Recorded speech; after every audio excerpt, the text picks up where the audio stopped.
Hey guys, Claire here, and in today's video, we're going to talk about all things Harry and Meghan. The Invictus Foundation has officially announced the 2027 games will be hosted in the UK. Congratulations to the UK supporters who are excited for the upcoming games. Not just the supporters, it's been fun to see the Invictus Games competitors within the military community express their excitement for the upcoming games. Sergeant Johnny Ball, I am super excited that the Invictus Games is finally coming home here to Birmingham. Birmingham is the heart of the country, so it's very easy to get to, but it's also the soul of our recovery, where many people from the wounded, injured and sick community have such a deep relationship with this community. So I'm excited.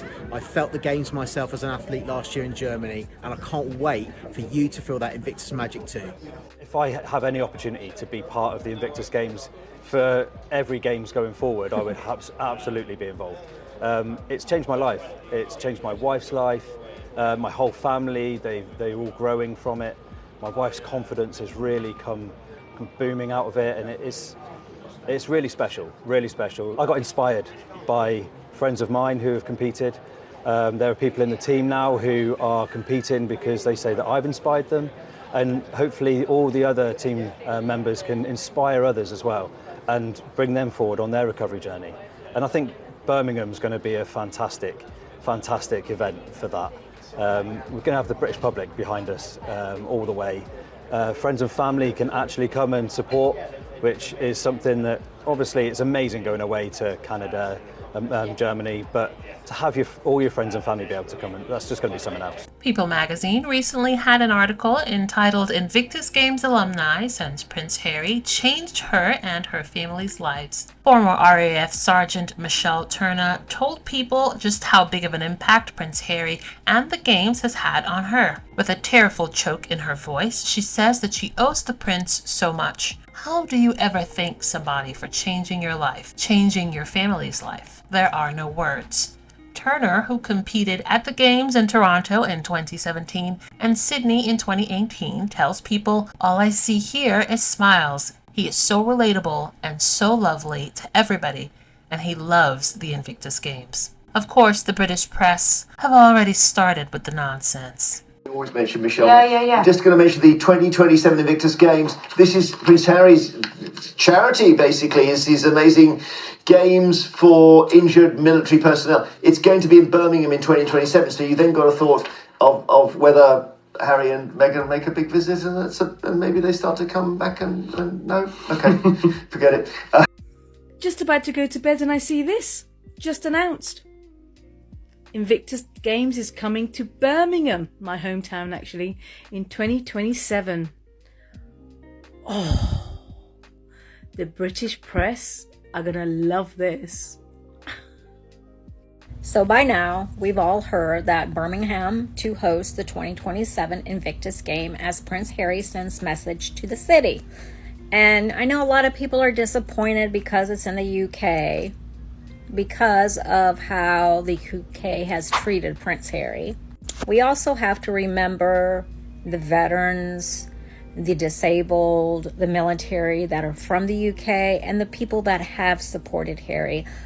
And I know there's a lot of people that follow me on here from the UK that definitely support Harry. So you can't take all the bad apples and think, oh, it's not right for Invictus to be there because they've thrown so much shade on Harry. There's a lot of people out there in the UK that love Harry, that love Meghan. It does not matter. But you got to remember, this isn't even about Prince Harry and Meghan.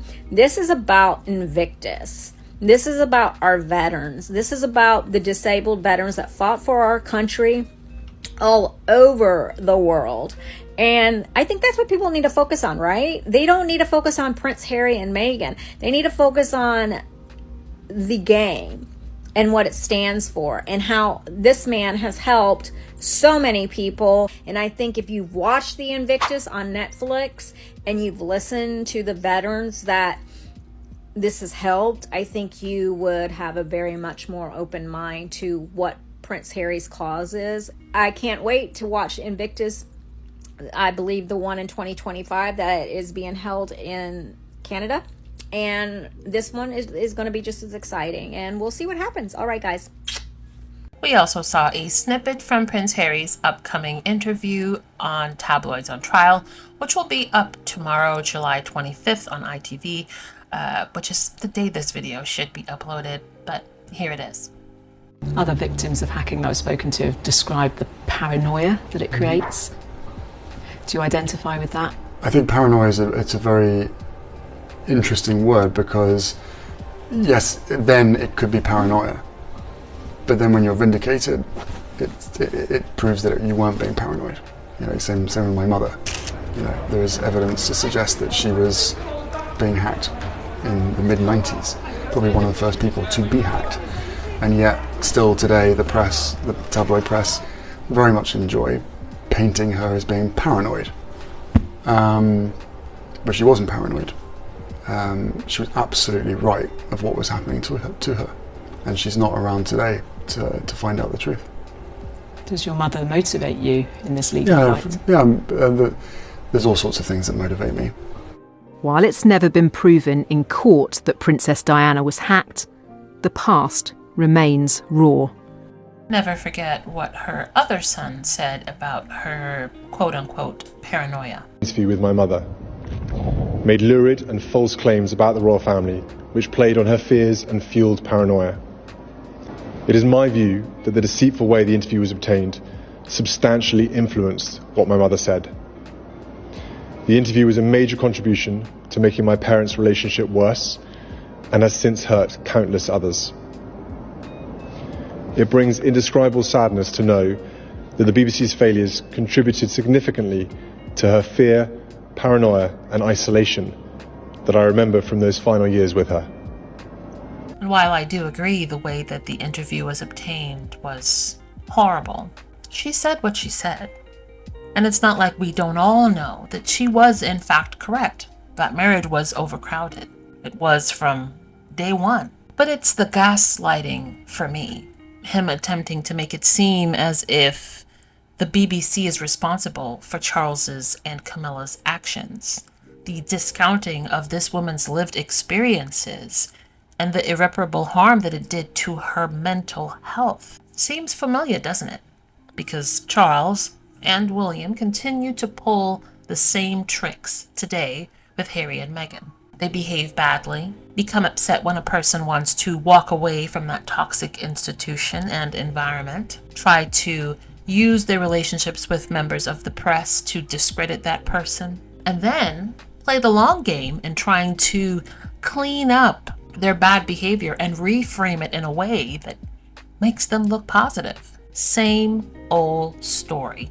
Never forget Charles and Camilla's actions and how they gaslit and betrayed Diana has been documented.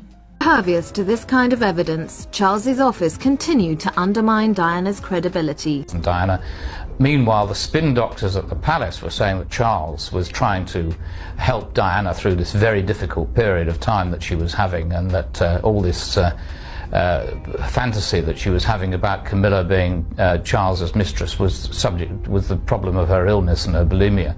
So they were all bad-mouthing her like mad. Two peas in a pod. One wonders what else he's inherited from his father. Duchess Meghan was spotted looking refreshed, hydrated, and happy. She was spotted with actress Kimberly Williams-Paisley, and I'm sure most of you would recognize her from Father of the Bride. For me, I recognized her from that show. Was it According to Jim? I loved her character in that show, and of course, I'm a huge fan of her husband's music. It was interesting to see this seemingly unlikely pair. Now, some people theorize that they could possibly be doing something in relation to that book adaptation that Harry and Meghan's production company is working for with Netflix, or maybe it's an entirely different project, or maybe they just met and are having a little chit chat. Only time will tell. Now, someone in the comment section of the community post said that Meghan's look and aura sort of reminds them of Princess Diana, and you're not the only one. I felt the same thing when I saw her wearing that outfit, and there was even an article from Vanity Fair saying that she channeled her Princess Diana. It is wonderful just to see her out and about, having a blast, not being tied down by the rules of palace life. Now, someone shared a screenshot of the engagement that articles posted in the same day on the Daily Mail website, and just the stark differences in the amount of viewership and engagement that these articles receive. You see the one, Meghan Markle steps out with Kimberly Williams Paisley and Montecito, 147.8 thousand people were viewing that article. Prince George's birthday tradition inspired by the late Princess Diana, 24.5 thousand viewing. The difference is astronomical. And even with the addition of Princess Diana's name in the photo and the title, still, and this is why the British press continues to talk about Harry and Meghan, insert them into conversations that have nothing to do with them, create new narratives that are not entirely factual, because the engagement makes them money. So yeah, the Duke of Thomason on X said that the Daily Mail pricing Meghan's outfits every time she steps out will never not be funny to me. Meghan went to lunch wearing $75,000 worth of accessories near her $14.5 million home, and she was seen driving off in a $150,000 car. Babes, breathe. LOL. And I agree. They continue to price check her outfits and constantly talk about the price of their home. These people have left 4 years ago. What are you doing? It's not on the taxpayer's dime. Why do you care? And also, those figures are always so deeply exaggerated, while they constantly understate the cost of Kate's wardrobes. And you never really hear them talking about those multiple taxpayer-funded homes that they live in. Double standards. Now, I feel like the press that I've been seeing when it comes to Meghan in particular has been pretty positive, especially from Vogue, like Vogue Spain, and I think Vogue France, where I'd constantly see, and even Vogue US. There was a really excellent article recently talking about the royal family and how they completely missed the ball when it comes to using the vitality and charm of Harry and Meghan. Then there have been a lot of articles comparing or contrasting how Meghan's style influenced on other royal women. There's an article talking about Meghan. I remember that Meghan was seen wearing that adorable little sandal on that 3-day trip to Nigeria with Prince Harry. And then you see the Queen of Spain, I always get her name, Letizia, wearing or rocking the same sandals. Also, there was another royal lady in question, Princess Elizabeth, was inspired by that beautiful red gown that Meghan wore. You see the young princess wearing a hot pink, shorter version of the dress. So it's just nice to see very tame and positive, fashion-focused articles about Meghan. I know we generally talk about the more serious stuff and the double standards and the hypocrisy. As someone who's been a fan of Meghan, I really enjoyed talking about the fashion aspect of her life and the philanthropy, the positive things. I'm loving that. Now, unless you've been living under a rock, I'm sure you know that President Biden has decided not to run for another term. And you're probably thinking, well, what does that have to do with Meghan? Well, we now know that Vice President Kamala Harris is going to be running against Donald Trump. I mean, within 24 hours, we're starting to see a certain subset of people use the same sort of methods and attacks that have been used on Meghan on VP Harris. Now, there was a Trump supporter who was caught on X pretending to be a black woman. Didn't remember to change out his name or the photo of what he really looks like. He was essentially blackfishing. And if you've ever been on a lot of these social media platforms, genuinely paying attention to some of the people who spent years, like accounts that spend years going in on Meghan, there have been a lot of blackfishing. A lot. Now, some are sloppier than others. It's been interesting to see that there are people who recognize some of the same sort of talking points that are now being directed at Vice President Harris that were directed at Meghan. We've also seen the resurgence of that same old tried and true excuse. It's not about race. It's just something about her that I just don't like. We heard that one before, right? I don't know. I just don't like her. I don't know what it is, but there's something about her. I just don't like her. You ready for that for the next 4 months? Oh, I don't know what it is, but they always just don't like her. I can't wait to see how much they don't like her because this her is black. There's not enough coffee. We already have sources like the New York Post and the Daily Mail coming in hot with the BS, as they usually do.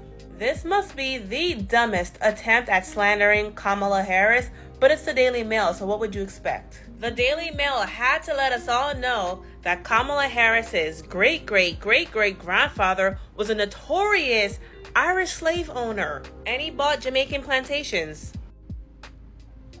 This whole article is saying how horrible this information is, and wow, can you believe that her great-great-great-grandfather was a slave owner? Yeah, every other black person, same story. I don't think Kamala Harris's great-great-great-great-grandmother had any choice with being impregnated by that slave owner. I don't think she did. A lot of R-wording. Yeah. The fact that this is journalism, that they had to go back 200 odd years to go, gotcha, this is what they have to pull. And some of these comments, like this person goes, I thought this was common knowledge. And then somebody goes, no, the media chose to ignore it. Democrats chose to ignore it and say it's a lie. What? This cannot be real life. It can't. Ever since the announcement of VP Harris's intention to run against Trump, there have already been lots of media sources that are attempting to create narratives surrounding VP Harris and Duchess Meghan. Has any of these women said anything lately? No. Has Meghan said that she intends to endorse VP Harris? No. But here comes the stories. Oh my God. As that lady said, there is not enough coffee in the world to deal with these people. It's insane. But it's also very inspiring and energizing to see a lot of young people, particularly young women, who are fans of both VP Harris and Duchess Meghan, who are excited. I feel like a lot of people in a post-COVID era have been just sort of exhausted. But the conversations surrounding this new change has been quite invigorating to witness. So let me know what you think in the comments. Hey guys, so Town & Country has come out with an article on Meghan Markle's thoughts on Kamala Harris. I love their support for each other. You know, I love that these are two black women standing up for what's right, standing up for their country. I mean, these two just support each other off and on. Back in June of 2020, Kamala Harris actually posted a clip from a virtual graduation address Meghan gave in 2020, stating the only wrong thing to say is nothing. Thank you, Meghan, for this powerful statement.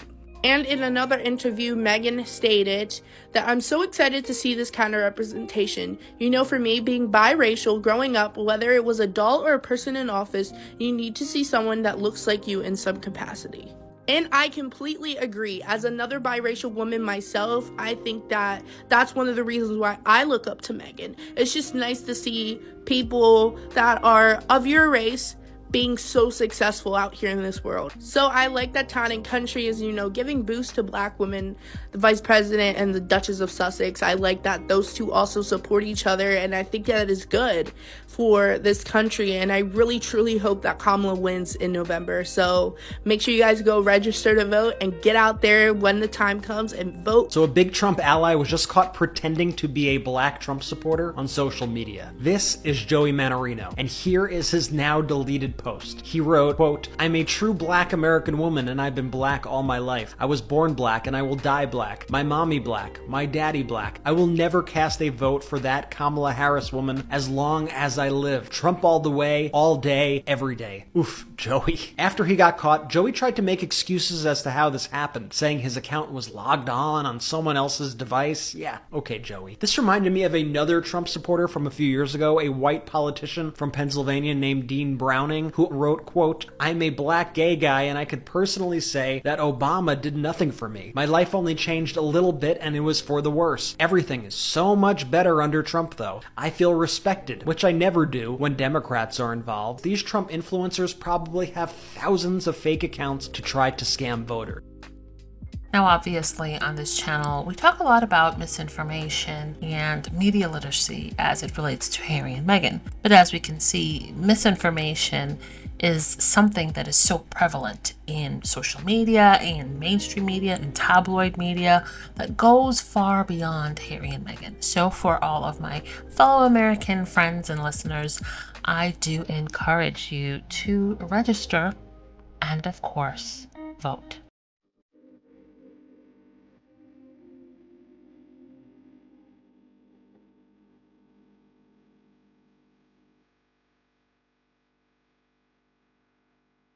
Thanks for watching. Don't forget to like and subscribe. Also, hit that notification bell.